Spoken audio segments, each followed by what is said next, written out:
Hello, everyone. My name is Courtney Woodruff, and after experiencing some technical difficulties, I've just decided to record this on my phone. So I apologize for the quality of the video, but here goes. This is my community garden project for the citizens of LaGrange, Georgia.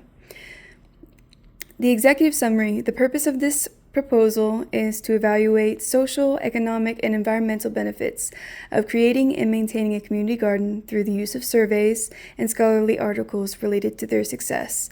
I've also reviewed general financial reviews on the materials necessary to complete this project, with a goal in mind to provide a free source of healthy and organic vegetable and fruit options to the residents of Pine Circle and LaGrange. We also want to implement recycling and compost bins for more responsible waste disposal. Community gardens are meant to teach environmental responsibility and a sharing of resources while allowing an equal opportunity for our neighbors to access food. If a community garden were to be added to Pine Circle, the benefits would be great. The residents could save money on a month-to-month basis while eating nutritious food and providing for their families. And this would help greatly with the families who are struggling financially. The residents and their children could also learn valuable gardening skills as well as how to dispose of waste efficiently, leading to a higher environmental consciousness. And the goal ultimately is to provide an option for healthy food as well as, recycling and composting to allow for better resource use. The background I chose are two articles. One is Sowing the Seeds of Success by Leanne Milburn, and Community Gardens, the Ghetto Pastoral and Environmental Justice by Robert Emmett. These are both great articles that kind of dive into the cultural aspects of community gardening, with Leanne Milburn's four main seeds for community garden success being secured land tenure, which is all the legal obligations one must acquire before, taking a community garden like this into account. Sustained interest, meaning the people who are participating need to maintain their interest in the project, as well as maintain like weeding and all the general duties of a garden.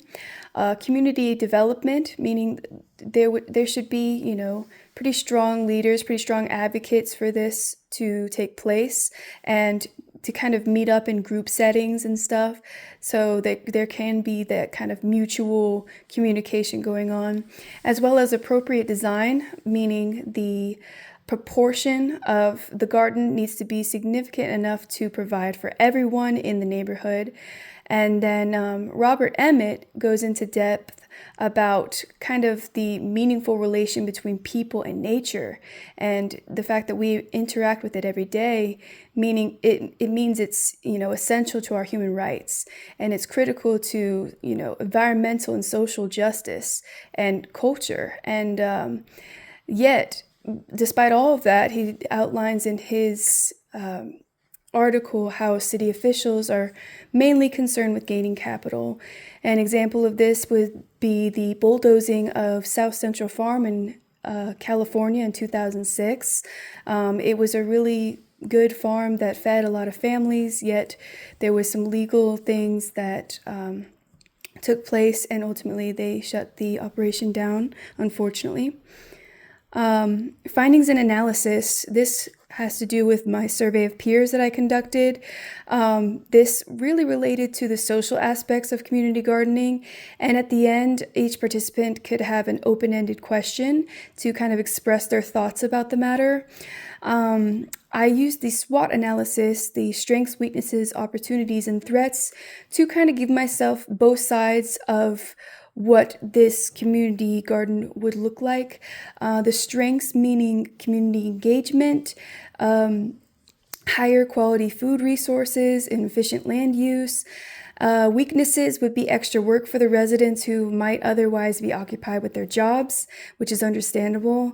Lack of potential knowledge for plant care, that could be a big factor. Some opportunities is an advancement of knowledge, which might make up for that lack of knowledge. and ripple effect or inspiration for other communities to kind of take action upon themselves and make their own gardens, and as well as a heightened sense of land responsibility. Hopefully, that is a really golden opportunity of this.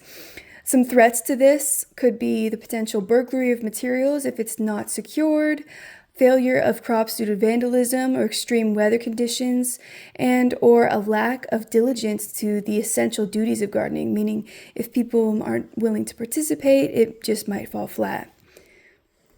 The survey results. I asked 5 important questions, and I think I've got pretty moderate and mixed responses, which is understandable. Like I said, I want to circle back to the idea that people are busy, they've got families, they've got jobs to really focus on, and it's understandable if it's a time constraint for a lot of folks. But here's the question. If you were assigned one task to be completed to maintain the garden, how likely are you to follow through with that task? Like an example would be weeding the garden. About 41 people said they were extremely likely, and then as you can see, it's kind of a mixed result. If a community garden were placed in your neighborhood with various fruit and vegetable options available, how often would you visit? I got a 64% of people saying they would visit once a week, so that sounds pretty promising. How much do you spend each month on fruits and vegetables? A lot of people said anywhere between $1 to $50 and $51 to $100. So that could be significant in a year's time. We could be saving a lot of money for folks. How likely are you to attend monthly meetings? And again, I got a really mixed review on this. I think it has a lot to do with job obligations and family responsibilities. So it's understandable there's a mixed review there. And if you saw someone in your neighborhood needing help with their tasks or harvesting their portion of produce, would you offer help? I got a lot. I got yeses and maybes, so I didn't get any no's, which is very promising.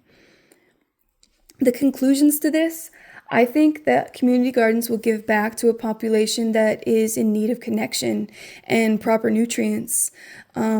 I think one example or one little article that I liked reading was the impact of school gardens, and it kind of expands to a global context. It's written by Thomas Woolsey, and in this he kind of just amplifies the benefits of equipping school-age children with tools, the necessary means of maintaining and respecting the environment. And this can lead to like environmental education, and it can give them a greater sense of purpose, of self, of compassion, truly.